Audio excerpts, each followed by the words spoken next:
Muito bem, fáscias. Eu vou começar com uma citação da Aida.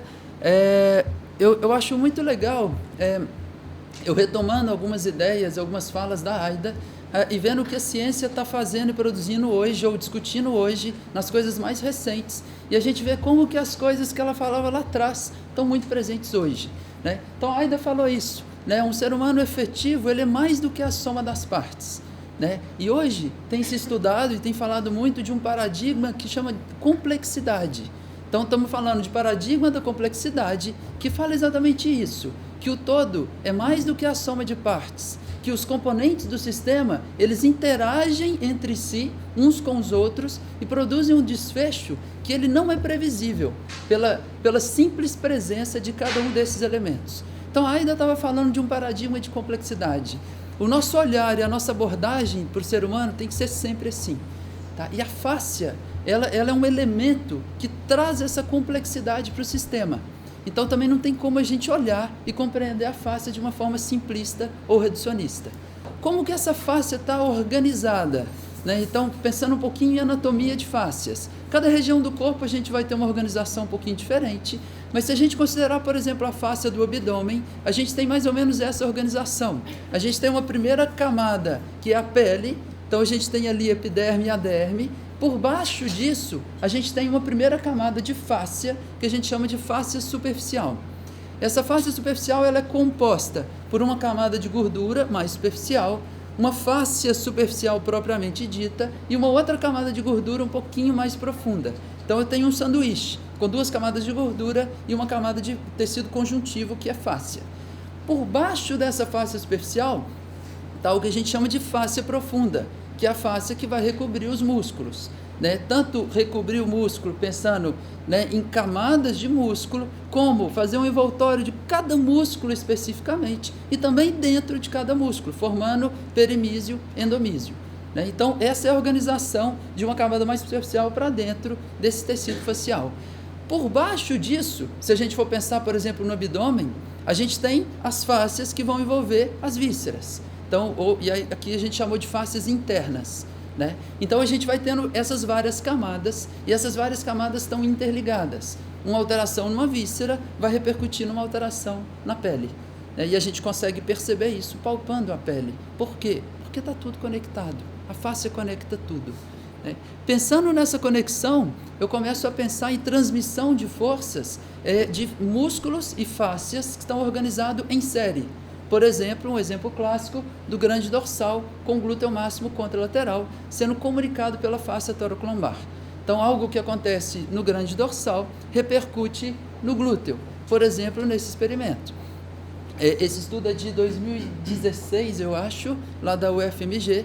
O que eles fizeram? Eles alteraram, eles deram um estímulo ou de alongamento ou de contração do grande dorsal e perceberam que isso mudava a rigidez do quadril contralateral, né, avaliado aí por um inclinômetro, né? Então, assim, mostrando que existe realmente uma transmissão de força entre essas camadas. O que é bacana é que, embora existam caminhos que são preferenciais nessa transmissão, na verdade, essa transmissão ela não segue sempre esses caminhos, né? Existe um padrão em que tudo é possível, porque o corpo está todo interligado entre si.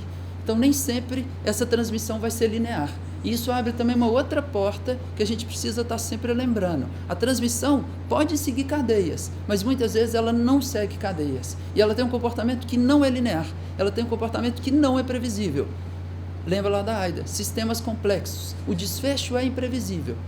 A gente pensa no corpo em camadas quando a gente pensa de uma forma mais macro, mas se a gente for estudar a fáscia no nível micro, o padrão que eles descrevem é um padrão caótico. É um caos, mas é um caos que tem uma funcionalidade, e no caótico ele encontra uma adaptabilidade do sistema e ele funciona bem. Porque o que a gente precisa do nosso corpo? E a Aida traz isso o tempo todo, adaptabilidade. A gente precisa que o nosso corpo se adapte às demandas que a gente tem, né? A demanda, uma grande demanda que é, né, a gente está aqui na gravidade. E aí essa adaptabilidade ela é permitida muito por esse caótico que ela se organiza, né? Essa transmissão ela vai acontecendo em níveis mais profundos até chegar no meio extracelular ou na matriz extracelular, e via integrinas que estão presentes nas membranas. Isso vai comunicar no meio intracelular e vai influenciar o funcionamento de cada núcleo, de cada célula. Significa que o ambiente onde essa célula está vai influenciar de forma significativa o que essa célula vai fazer e produzir. Então, se a gente muda o ambiente, a gente muda a informação ou a transdução do que acontece em cada célula do nosso corpo. Essa é a dimensão do que a fáscia traz para nós. A gente tem que pensar na fáscia como uma coisa viva, porque quando a gente começa a estudar a fáscia, eu tive essa visão durante muitos anos, eu imaginava ela como um tecido inerte que ligava estruturas entre si. Envolve um músculo, envolve um órgão e liga uma coisa na outra, ok? Ela faz isso, só que ela faz muito mais que isso. Por quê? Porque a fáscia, ela é ricamente inervada, ricamente vascularizada. A fáscia tem célula muscular lisa. A fáscia tem células que a gente chama de fibroblastos, que dependendo do estímulo se transformam em miofibroblasto, que tem uma capacidade contrátil. A célula é inervada pelo sistema nervoso autônomo. A célula é rica em receptores, que vão gerar respostas ou que vão mediar respostas de diferentes tipos do nosso sistema. Então, quando a gente pensar em fáscia, pensa que você está tocando uma coisa extremamente viva. Isso é legal para a gente começar. Quando eu olho para a face, eu tento lembrar que é isso. Lá dentro, o que está acontecendo é isso o tempo todo. Em cada face do nosso corpo, está acontecendo esse rearranjo constante. Então, não é uma coisa que está lá parada. Ela está constantemente mudando a sua forma, mudando a forma como elas se interagem entre si, as miofibrilas ali de colágeno. Tá? E realmente forma uma grande valsa que vai acontecendo no nosso corpo. Se essa valsa muda, se essa dança não acontece internamente, o corpo começa a ter problemas. E eu começo a perder a capacidade de adaptação desse sistema. Né? E aí a gente começa a ter alterações do nosso sistema. Tá? Nessa inervação que a gente fala, a gente tem muito receptor na fáscia. A fáscia é o maior órgão sensorial do nosso corpo. Então, quando a gente toca a fáscia, a gente está estimulando aferências. E essas aferências vão gerar respostas. Então, essa ideia de que a gente vai tocar uma região que está presa e o nosso toque mecânico vai soltar aquilo que está preso, não é bem assim. A gente toca, a gente estimula um tanto de receptor, OTG, fuso muscular, Ruffini, Pacini, terminações nervosas livres, e cada um desses receptores, quando estimulados, gera uma resposta que pode mudar, por exemplo, a ativação do sistema simpático e parasimpático. Quando eu estimulo o Ruffini, por exemplo, o Ruffini gera uma resposta lá de diminuição do tônus simpático. E aí ele aumenta o tônus parasimpático, eu tenho uma maior vascularização daquela região, eu aumento a permeabilidade dos vasos, esse líquido ele pode sair dos vasos e hidratar aquela matriz. E quando essa matriz é hidratada, eu começo a ter uma capacidade de deslizamento melhor. E aí, o que a gente sente às vezes na nossa mão, toquei, liberou, e de repente eu sinto mais movimento, talvez não seja tão mecânico. Eu estou liberando e quebrando aquela restrição mecânica, mas principalmente pode ser mediado pelo sistema nervoso, via receptores e via resposta do sistema nervoso autônomo. Então a gente tem que pensar nisso como mecanismo de ação das nossas intervenções. Né? E aí só abre um leque cada vez maior dentro das possibilidades do que a gente pode fazer. Né? A Aida falava isso. Né? Não é a gente que faz, né? A gravidade é o terapeuta e não a gente. Né? Então, isso, né, é sempre lembrando a nós que não é a gente que vai pegar, fazer, liberar, soltar e esse tecido. Não, a gente dá um estímulo, a gente mexe na aferência do sistema. E essa aferência mexida, ela pode gerar uma resposta. E essa resposta pode ser uma resposta de maior adaptabilidade, que pode permitir aquele sistema de se organizar melhor na gravidade e em todas as situações que ele tiver.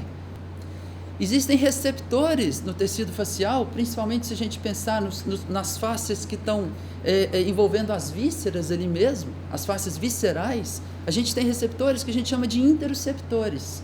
Esses receptores vão captar informações do que acontece lá dentro no nosso corpo e vão gerar uma resposta. O que é bacana desses receptores? Eles comunicam numa região do nosso córtex que chama córtex insular. E o córtex insular está diretamente ligado aos centros límbicos que controlam a emoção do nosso corpo. Então, fisiologicamente, existe uma relação da fáscia com o nosso sistema nervoso emocional, com as nossas emoções, com a formação das nossas emoções. Se a gente come muito açúcar, esse açúcar vai mudar as emoções que são geradas no nosso corpo. E tem estudos que mostram que, por exemplo, está associado a emoções de ansiedade, de medo, né? Existem alguns estudos que falam de percepção áptica. Isso também muda, traz outras perspectivas para nós, né? Principalmente algumas linhas que ainda pensam demais no cérebro como sendo o grande controlador do nosso sistema, né? Mas dentro da percepção áptica, o que eles trazem? Eles falam assim, ó, existe um grande órgão sensorial, fáscia. Esse órgão sensorial conecta tudo a tudo. Cada célula do corpo está conectada entre si. Esse grande órgão sensorial, ele tem uma pretensão, que é dentro do conceito de tensegridade, que ele já está pretensionado, de forma que qualquer coisa que acontece em qualquer parte do sistema repercute imediatamente no sistema inteiro. Significa que se algo acontece na ponta do meu pé, o sistema inteiro sabe disso imediatamente. Essa informação ela é transmitida numa velocidade muito mais rápida do que a condução nervosa, por exemplo. Então, de repente, a gente tem um órgão que sabe tudo o que acontece no corpo instantaneamente, praticamente. E esse órgão, ele é fundamental no controle motor. Então, o controle da nossa postura e movimento, né, ele depende do nosso cérebro, mas ele depende muito, né, de todo esse sistema aferente, que liga tudo e que está numa organização de pré-tensão, de pré-estresse, que faz com que isso seja possível, essa dissipação e transmissão de energia muito rápida. Então a gente vê a fáscia como um elemento essencial no controle motor do nosso corpo, né, diminuindo o papel que o cérebro tem nesse controle motor.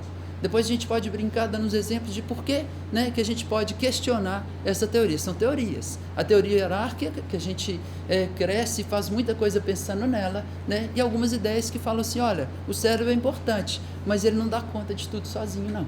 Né? E aí eu tenho grande convicção que ele não dá conta de tudo sozinho, mas isso a gente conversa mais, né? Então a gente está pensando nela como um sistema possível de controle de movimento, né? E essa tensegridade ela pode ser alterada, né? O que altera? E se eu altero, essa tensegridade, eu altero todo esse sistema de transmissão de informação e de percepção do que acontece no nosso corpo e de geração de tudo que é consequência disso.